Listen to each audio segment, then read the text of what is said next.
사도신경을 계속 강의하고 있죠. 지난 시간까지 전능하사 천지를 만드신 하나님 아버지를 내가 믿습니다 라고 하는 이 부분을 우리가 생각해 보았습니다. 하나님을 믿는다, 어떤 하나님을 믿는가 라고 하는 부분들을 몇 주에 걸쳐서 생각해 보았고, 이제 오늘부터는 성자 하나님 예수 그리스도에 대해서 우리가 어떻게 신앙 고백을 하고 있는가 하는 부분에 대해서 한번 생각을 해볼 텐데요, 여러 주에 걸쳐서 나누어 생각을 하게 될 것입니다.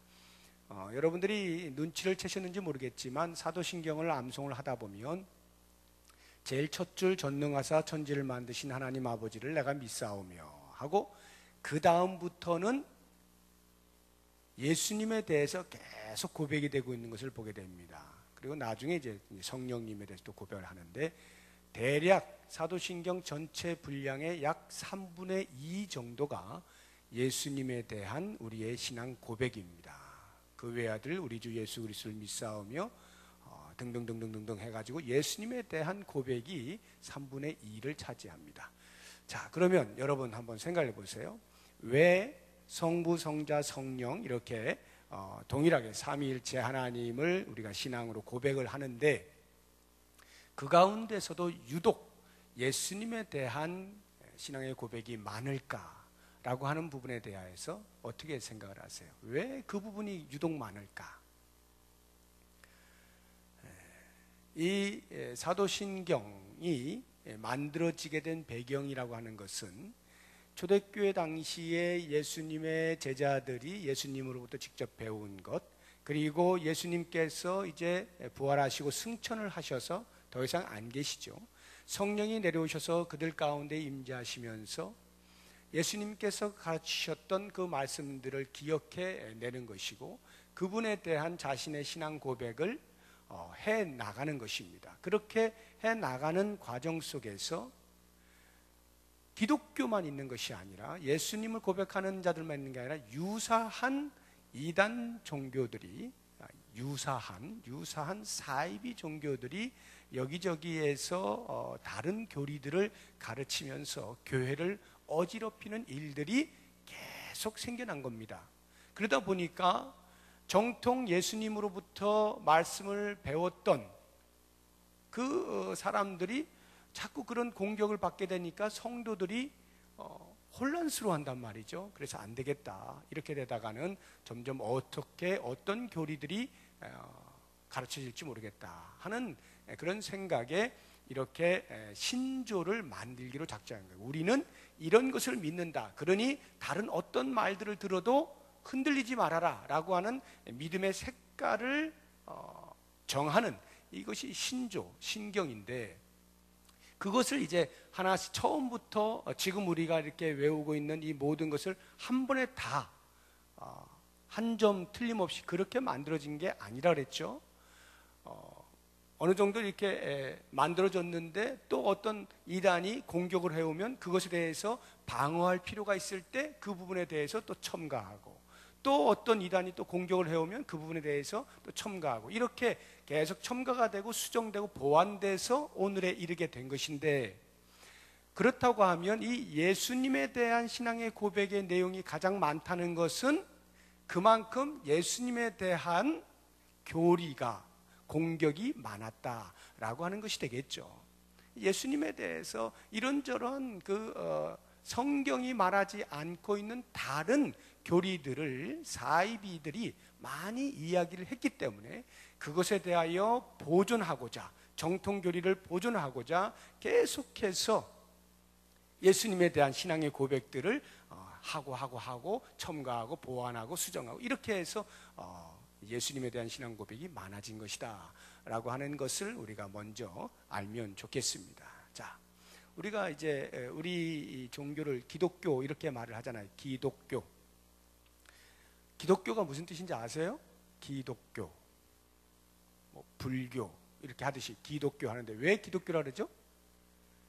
기독이라고 하는 그 한문이 그리스도라는 뜻이에요. 그리스도교다, 이런 말이거든요.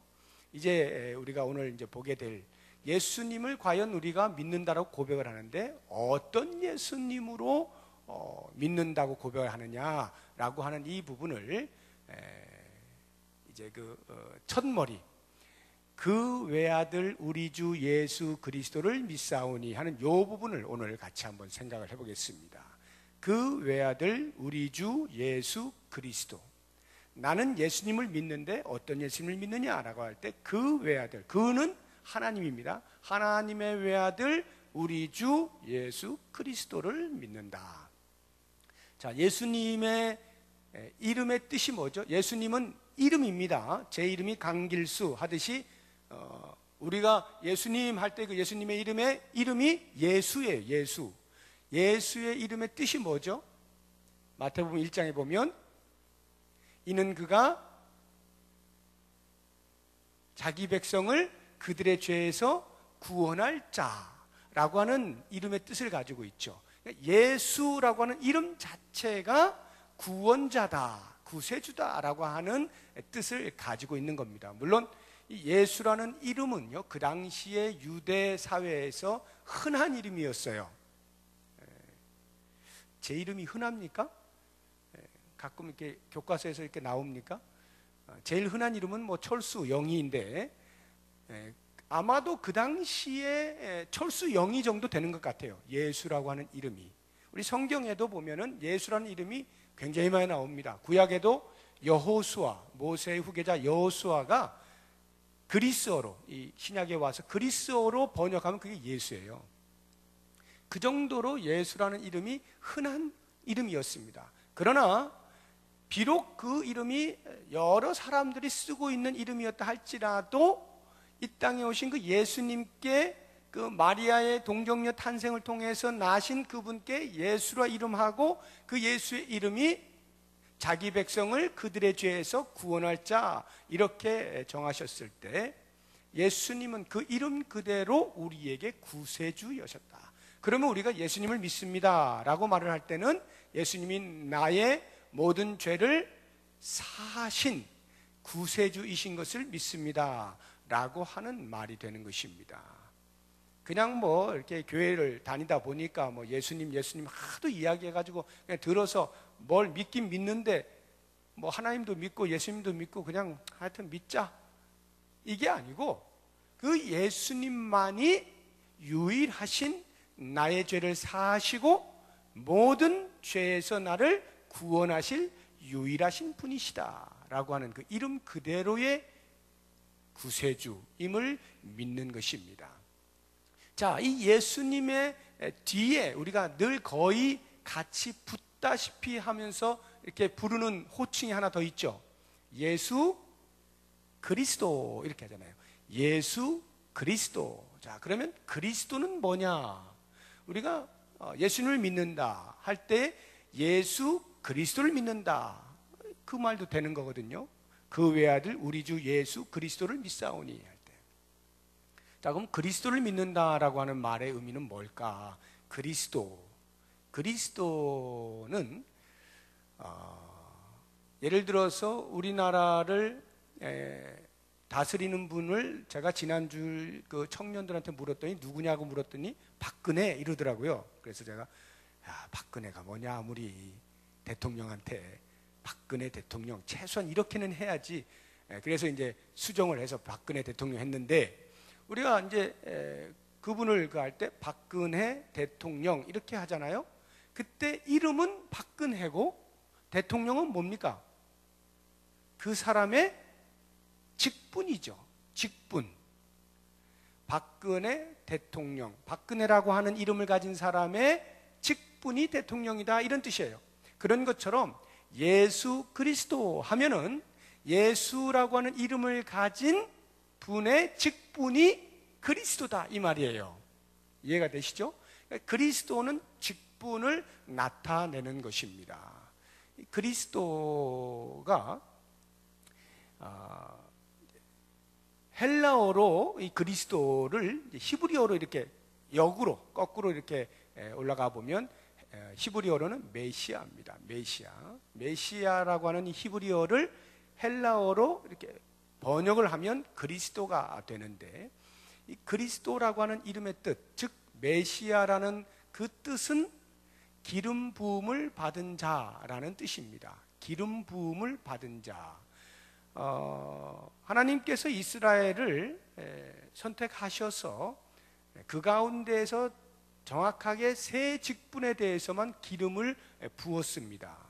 그것이 선지자, 제사장, 왕, 이 세 직분을 가진 사람에게는 기름을 붓습니다. 기름을 붓는다는 말은 이제 그 직분을 모든 사람들로 알린다 이 말이에요. 자, 이 사람은 이제 선지자 역할을 할 사람이요, 이 사람은 제사장 역할을 할 사람이요, 이 사람은 왕 역할을 할 사람이다 라고 하는 것을 알리기 위해서 기름을 붓는데, 예수님께서 바로 그 기름 부음을 받은 자 그리스도다라고 하는 것입니다.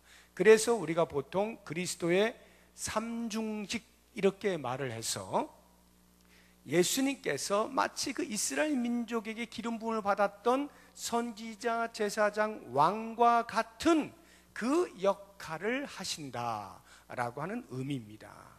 예수님이 그리스도이심을 믿는다라고 하는 말은 그리스도 그 기름 부음 받은 자의 그 역할을 하는 자로 믿습니다라고 하는 말입니다.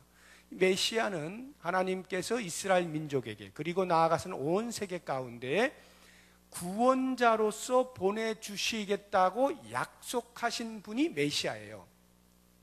그 약속하신 그분이 메시아 그리스도인데, 우리가 예수님을 그리스도로 믿는다라고 하는 것은 바로 그렇게 하나님께서 우리의 구원을 위하여 보내주신 분이, 그 메시아로 보내주신 분이 바로 그 역사적 인물이었던 예수님이다. 그것을 우리가 믿습니다라는 뜻이에요. 자, 이 그리스도 삼중직이라고 말을 할 때에 선지자직이라고 하는 것은 하나님을 대변해서 하나님의 뜻을 사람들에게 알리고 하나님의 뜻을 실현하는 사람이죠. 제사장은 죄 많은 백성들을 하나님 앞으로 데리고 나아가 하나님과 그 인간의 중재를 서서 화해를 시키는 그런 역할을 하는 사람이 제사장이죠. 왕은 백성을 다스리는 역할을 하는 사람이죠. 바로 이와 같은 역할들을 예수님께서 그대로 이 땅에 계신 동안에 행하셨다라고 해서 그 예수님을 그리스도라 이렇게 고백을 하는 거예요. 성경 전체가 예수 그리스도에 대하여서 선포하고 있다고 해도 과언이 아닙니다. 성경에 많은 이야기가 있습니다만 창세기부터 요한계시록까지 전체가 예수 그리스도를 중심으로 이야기가 전개되고 있다라고 보시면 돼요. 구약 전체는 오실 예수 그리스도에 대해서, 그리스도가 반드시 이 땅에 오실 것이다 라고 하는 이야기를 한 것이 구약 성경입니다. 그렇다면 신약 성경에서 복음서를 보시게 되면 예수님이 활동을 하시잖아요. 그것은 예수 그리스도께서 이 땅에 오셨다라고 하는 것을 복음서가 이야기를 해주는 거예요. 사도행전은요, 그 오신 예수 그리스도께서 다시 부활하셨다, 십자가에서 죽으시고 부활하셨다 하선 그 부활하신 그리스도를 선포하는 것이 사도행전이죠.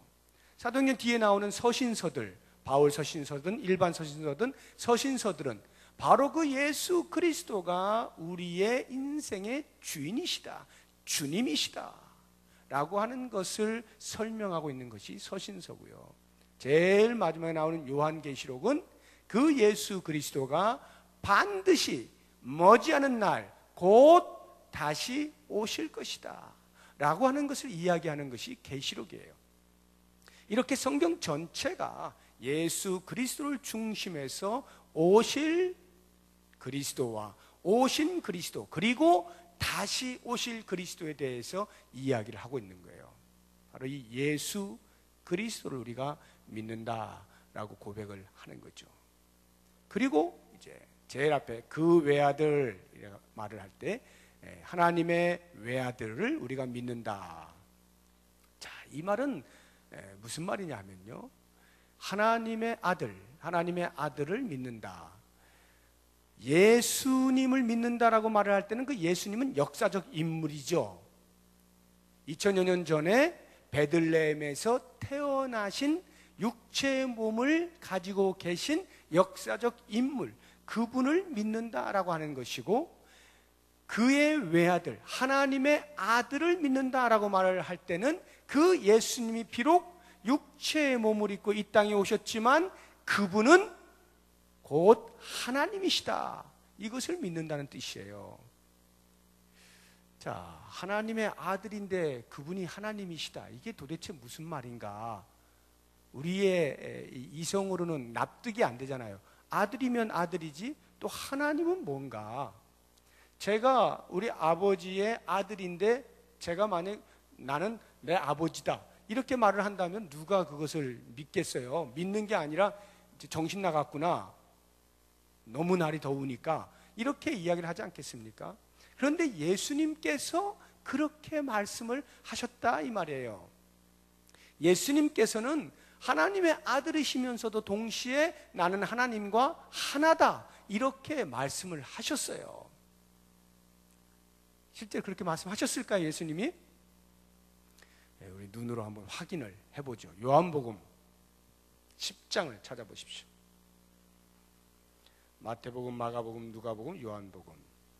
요한복음 10장.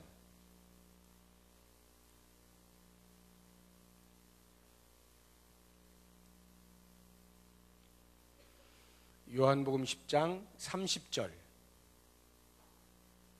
30절. 아주 짧죠? 네, 다 같이 시작. 나와 아버지는 하나이니라 하신대. 누가 말씀하신 거예요? 예수님이 나와 하나님은, 아버지는 하나이니라, 나와 아버지는 하나이니라. 참 말이 안 되는 말씀을 하셨는데 이것이 신비라는 거예요.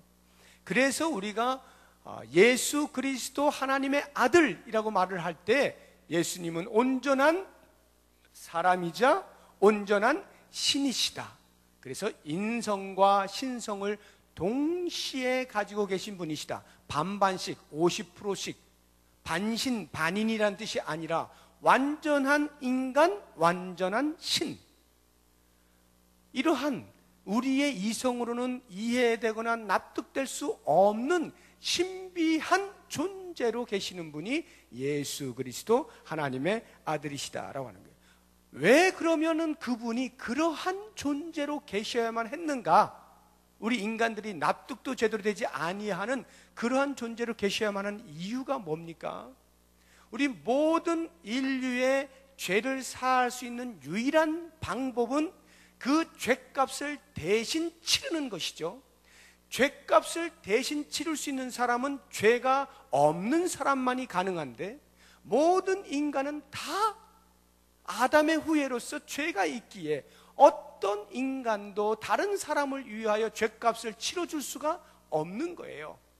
그러다 보니까 죄 없는 분이어야만 하는데 인간으로서는 안 되기 때문에 하나님이 자신이 이 땅에 내려오신, 죄 없는 몸으로 오신, 그래서 예수 그리스도가 인간의 몸을 입었지만 죄는 없으시니라 이렇게 말씀하시는 거예요.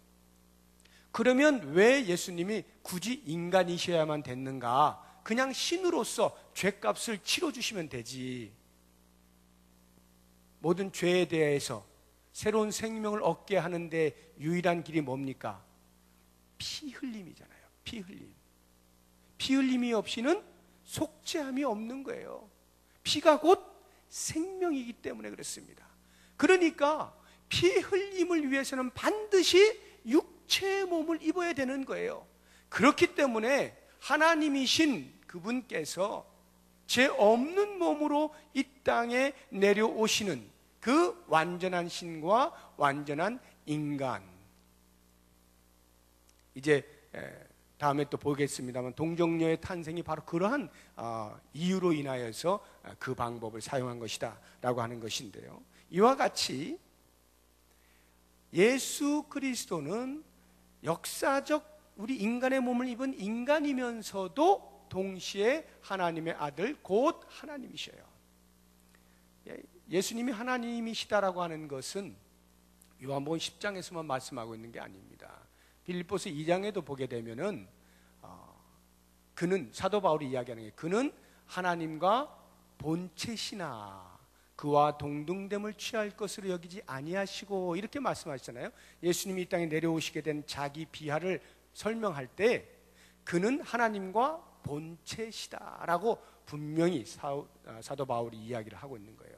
하나님과 본체시지만 동등됨을 취할 것을 여기지 아니하신다. 요한복음 1장에도 보면 태초에 말씀이 계셨다라고 나오죠.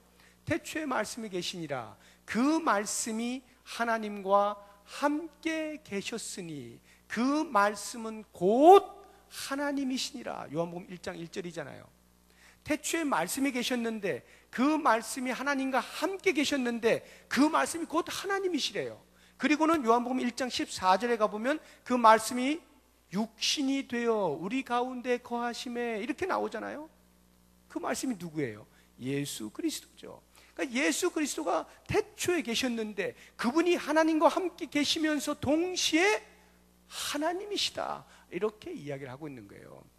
그래서 여러분, 이것은 성경이 우리에게 이렇게 가르치고 있기에 우리의 이성으로 이것을 납득하려는 어떠한 설명도 불가능합니다. 이것은 성경에 나오는 그대로를 받아들이는 다른 방법이 없어요. 그 외에는 다른 방법이 없어. 하나님과 함께 계신 예수님, 하나님의 아들이신 예수님이 곧 하나님이시다 라고 하는 이 사실, 이것이 바로 그 외아들이에요.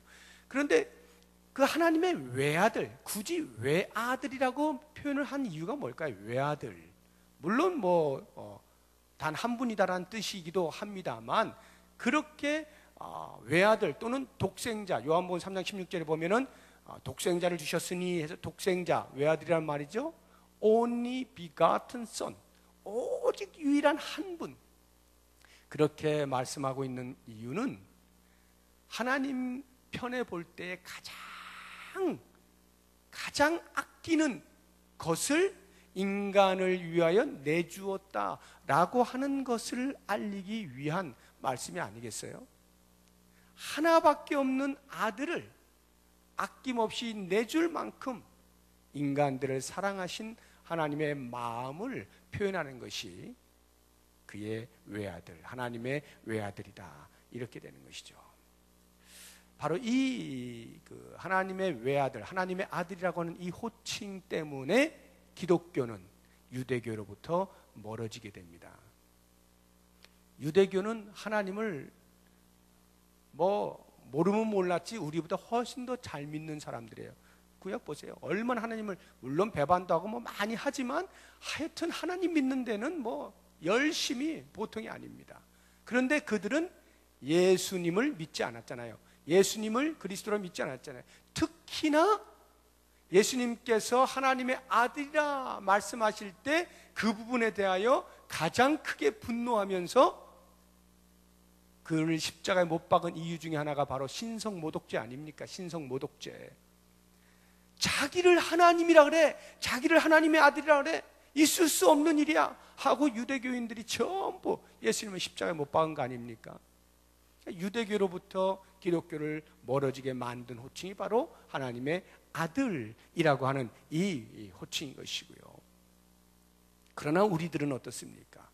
그 예수 그리스도가 하나님이시다, 하나님의 아들이시다 라고 하는 이 표현으로 인하여서 우리는 하나님께 올려드릴 영광과 찬송을 예수 그리스도께도 동일하게 올려드릴 수가 있는 것이죠. 하나님이시니까. 그래서 우리들은 기도할 때에도 가끔씩 하나님과 예수님이 섞여서 나오기도 하고요. 하나님을 찬송한다고 했다가도 예수님을 찬송한다고 하고 섞여서 나오는 이유가 바로 거기에 있는 것입니다. 예수님은 하나님의 아들이시면서 동시에 하나님이시다라고 하는 이 사실을 우리가 믿는다고 고백을 하는 것이죠. 자, 이제 마지막으로 제일 중요한 것을 같이 한번 생각해 볼 텐데, 그 외아들 우리 주 예수 그리스도를 믿사오니, 우리 주라고 하는 이 부분, 우리 주, 우리는 이제 우리니까 예수님, 어떤 예수님을 믿느냐? 주님을 믿는다, 주님으로서의 예수님을 믿는다, 이런 말인데 여기 주님이 무슨 뜻일까요? 주님, 우리가 주님 주님 이렇게 하잖아요. 기도할 때도 주님 주님 주여 주여 하잖아요. 그게 무슨 뜻이에요? 많은 사람들은 그것을 나를 구원해 주신 분이라고 하는 구세주의 의미로 많이들 생각을 하고 계시는데, 물론 뭐 그것도 전혀 없는 것은 아니겠습니다만, 핵심은 우리가 주여라고 부를 때, 우리 신건일 목사님들 기도할 때마다 주여 한번 하고 합시다 하잖아요. 그 주여가 뭐냔 말이에요. 주여가 나를 구원해 주신 구세주여, 이 뜻이 아니에요. 정확하게는 내 인생의 주인, 내 인생의 모든 것을 마음대로 하실 수 있는 주권자, 이 뜻입니다. 주님이란 뜻이. 우리 주 예수 그리스도를 믿는다라고 할 때 우리가 예수님을 어떻게 믿느냐? 내 인생의 주인으로 온 우주 만물을 다스리시는 주권자로 믿는다, 이런 말이에요. 넓게는 우주 만물의 주권자요, 통치자요. 좁게는 나를 다스리시고 내 인생의 주인이시다. 우리가 예수님을 그렇게 믿는다고 고백을 하는 것입니다. 우리 하나님께서 예수님을 십자가에 못 박도록 허용을 하실 때 얼마나 가슴이 아프셨겠어요. 그러나 그 십자가의 죽으심 이후에 다시 부활하게 하셔서 그 예수 그리스도를 모든 만유의 주로, 모든 사람이 그 이름 앞에 무릎을 꿇게 만드셨다, 이렇게 사도 바울이 외치고 있거든요. 한번 찾아봐요. 빌립보서 2장. 빌립보서 2장.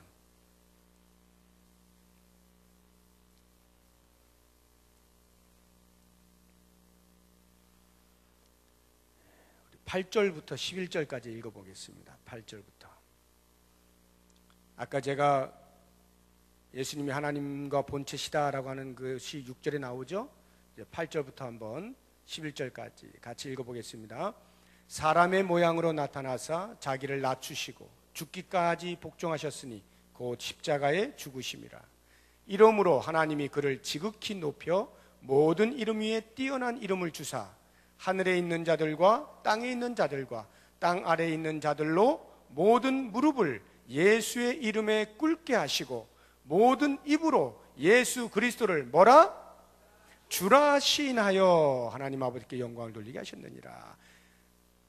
모든 하늘에 있거나 땅에 있거나 땅 아래에 있는 모든 만물들이 다 예수의 이름 앞에 무릎을 꿇게 되어질 것이고, 11절에 모든 입으로 예수 그리스도를 주라 시인하게 될 것이다.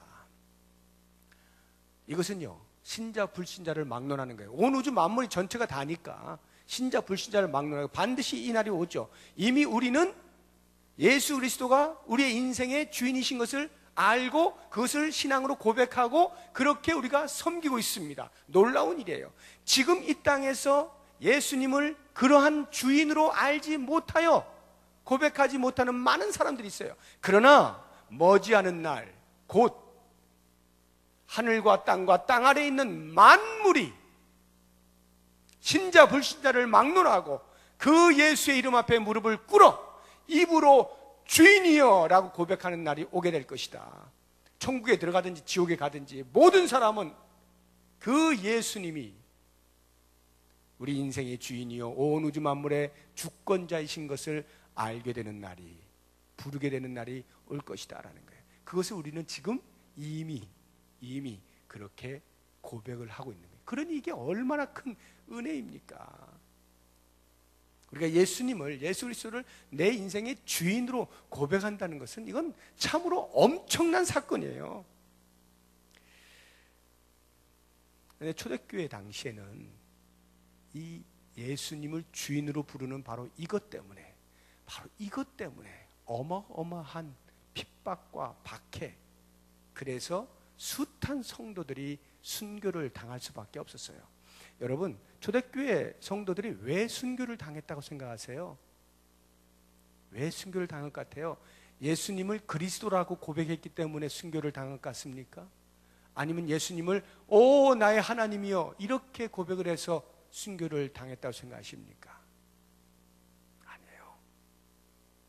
그 당시에는요, 로마가 지배하고 있던 때 아닙니까?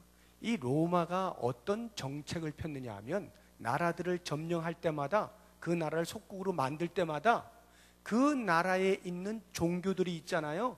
그 종교들을 뺏지를 않았습니다. 그대로 놔뒀어요. 왜? 종교심이 있으면 아무래도 사람들이 분노가 좀 덜하고 로마에 대하여서 대항하고자 하는 마음들이 좀 차분해질 수 있을 테니까 그런 것을 이용해서 종교들을 그대로 놔두고 종교를 그대로 신봉하도록 그렇게 만들었어요. 정책적으로. 단 한 가지 조건이 달려 있어요. 이것만 행하면 너희들이 믿는 그 종교 그대로 인정을 해주겠다라고 하는 건 그 한 가지가 뭐냐 하면, 로마 황제를 총칭해서 가이사라 그러죠. 가이사, 시저, 가이사가 주인이십니다. 가이사가 주이십니다. 요것만 인정하면, 요것만 너희들이 고백을 한다면 너희들의 종교는 그대로 다 놔두겠다. 그게 한 가지 조건이에요. 사실상 그 당시에 각 나라들이 가지고 있었던 종교 그 인들이 이 부분에 대해서 걸릴 게 하나도 없어요. 뭐 그냥 로마 황제 보고 주인이시여 이렇게 말하면 끝나는 거예요. 그리고는 자기들의 종교 활동을 하면 되는 겁니다. 아무 문제가 되지 않았어요. 단 한 종교만 문제가 됐는데 그게 바로 기독교예요. 그리스도교는 그게 안 되는 거예요. 왜? 예수 그리스도를 뭐라고 고백해? 우리가 주, 예수 그리스도를 주라고 고백하고 있는데 가이사를 주라고 고백을 하라고 하니 두 주인을 섬길 수가 없잖아요. 그래서 예수 믿는 사람들은 그게 안 되니까 어쩔 수 없이 가이사를 주라고 고백할 수는 없는 그 일로 인하여서 로마로부터 그렇게 큰 박해를 받게 된 겁니다.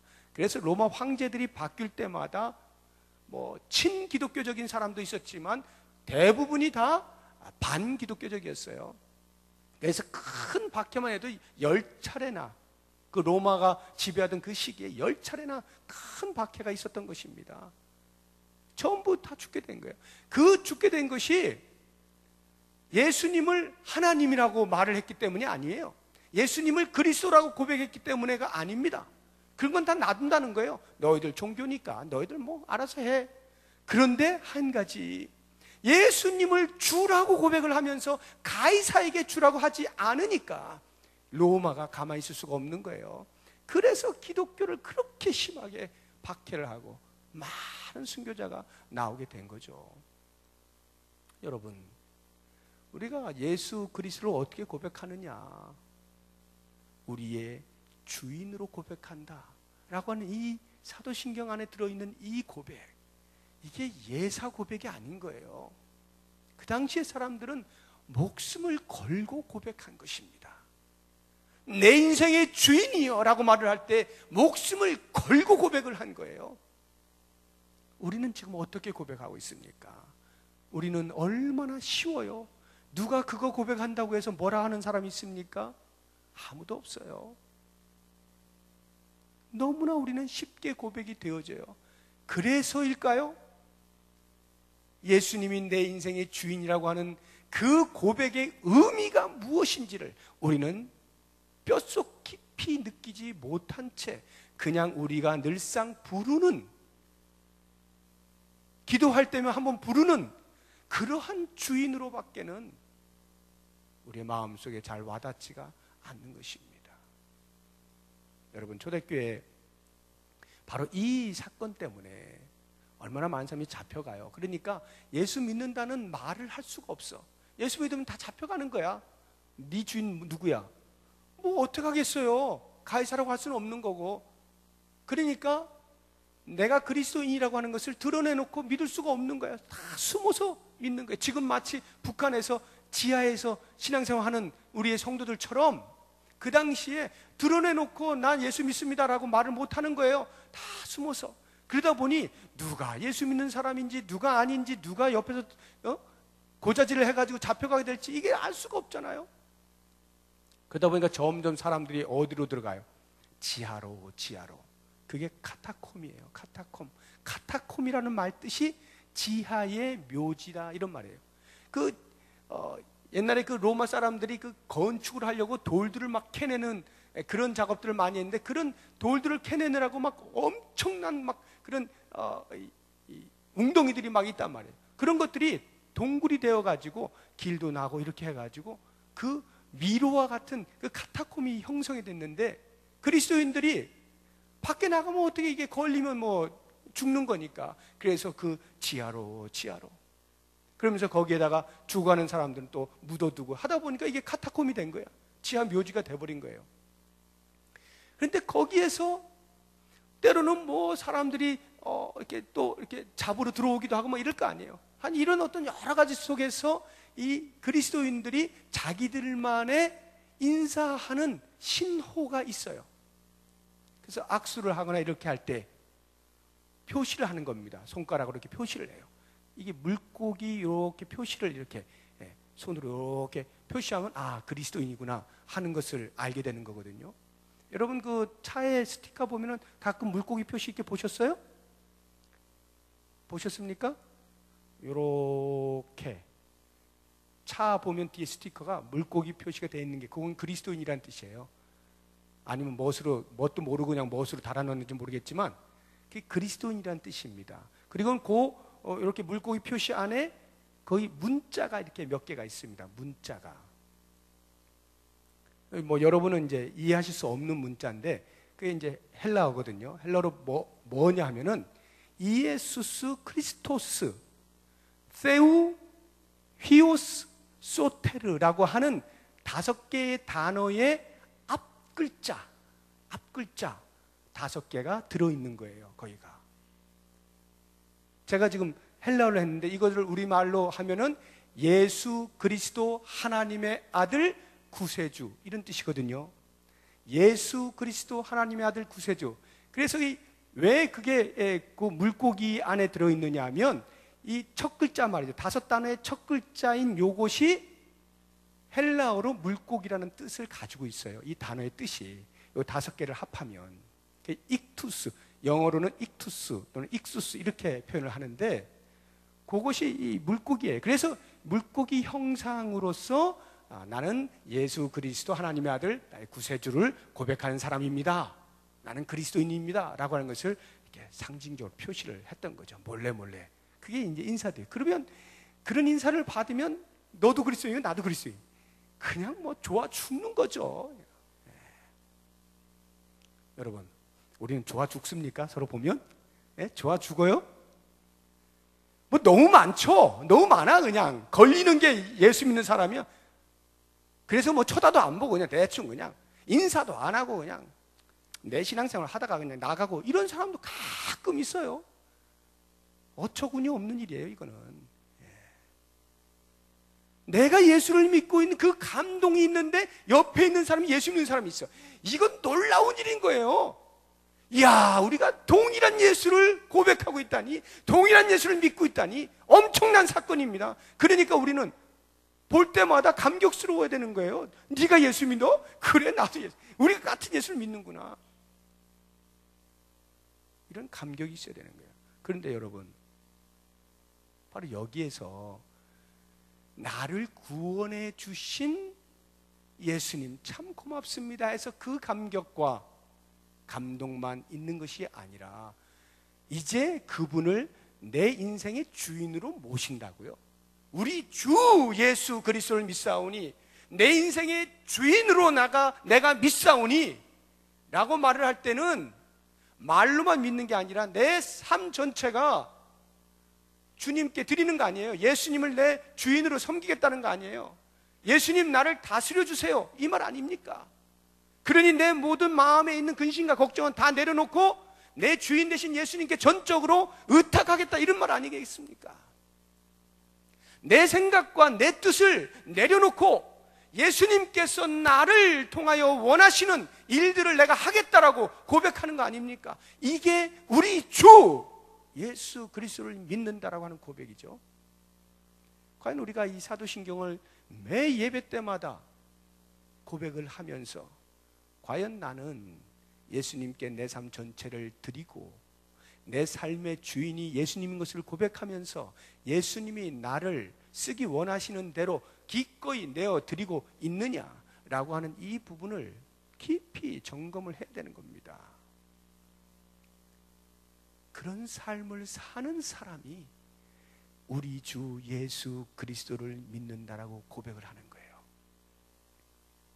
사랑하는 성도 여러분, 초대교회 우리의 신앙의 선배들이 예수 그리스도를 주라고 고백하는 그 한 가지 사실 때문에 목숨을 수도 없이 빼앗겼다면, 그럼에도 불구하고 그것을 놓칠 수가 없어서 목숨을 바꿔가면서까지라도 계속하여 예수 그리스도를 나의 주인이라고 고백을 한 우리의 신앙의 선배들이 있다면, 오늘 이 시대에도 동일하게 비록 그것 때문에 우리를 잡아가는 사람은 없을지라도, 아니 어쩌면 내가 돈을 나의 주인이라고 섬기고 예수님을 더 멀리 했을 때에 그 돈의 노예가 되어서 나는 이미 죽어 있는지도 모르는 그런 삶을 살고 있지는 않는가.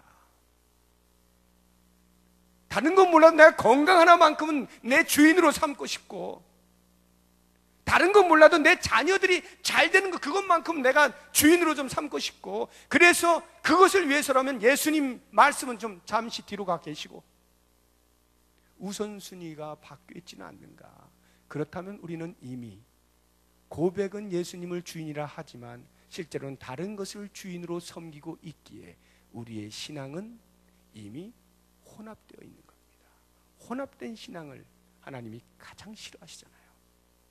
그래서 오늘 말씀을 통해서 우리가 우리의 신앙 고백 가운데 예수님에 대한 이 고백, 그 외아들 우리 주 예수 그리스도를 믿사오니 라고 하는 이 놀라운 고백이 입속에서만 나오는 고백이 아니라 내 삶 전체를 통하여서 예수님, 나를 다듬어 주세요, 나를 사용하세요, 나를 쓰세요, 기꺼이 내어드리면서 내게 있는 물질이든 내게 있는 시간이든 내게 있는 재능이든 심지어는 내게 있는 목숨까지도 주님이 쓰시겠다 하면 기꺼이 내어드리는 종으로서, 청지기로서의 그러한 삶을 사시기로 다짐하시는 귀한 시간이 되시기를 주의 이름으로 축복합니다. 기도하겠습니다.